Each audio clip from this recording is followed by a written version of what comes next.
শেরপুরে বন্য হাতি ঠেকাতে সোয়া 2 কোটি টাকা ব্যয়ে নির্মিত দেশের প্রথম সোলার ফেন্সিং বা বৈদ্যুতিক বেড়া প্রকল্প ভেস্তে গেছে।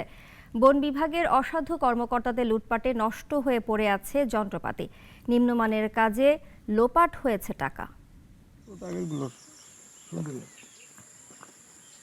শেরপুর জেলার উত্তর সীমান্ত জুড়ে গাঢ় পাহাড়। আদিকাল থেকেই এখানে রয়েছে হাতির বিচরণ।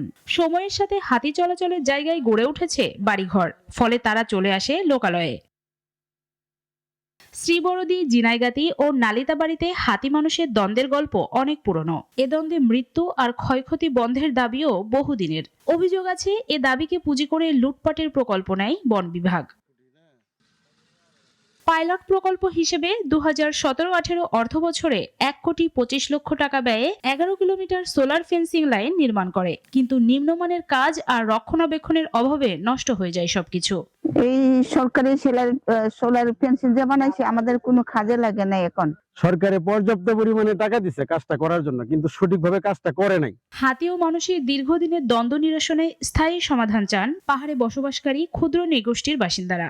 আমরা হাতির কারণে আমরা থাকতে পারি না। এবং এখন আমরা যে জায়গাতে দাঁড়িয়ে আছি, এই জায়গার পাশে এই যে পাহাড়ে হাতির অবস্থান, হাতি এখানে আছে, প্রায় 40-50টা হাতি এখানে আছে। এই সোলার ফেন্সিং যে দেওয়া হয়েছে সেটা যদি আমাদের অতি দ্রুত যদি কমপ্লিট হয়ে যেত তবে সবচেয়ে ভালো হইতো।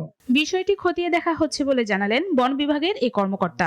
এটা যে ক্ষতিগ্রস্ত হয়েছে, নষ্ট হয়ে গেছে সোলার ফেন্সিং গুলি, ইতিপূর্বেই এটা প্রস্তাব দেওয়া হয়েছে। এটা 14 কিলোমিটার সোলার ফেন্সিং প্রস্তাব দেওয়া হয়েছে যে অতি তাড়াতাড়ি এটা মেরামত করার জন্য।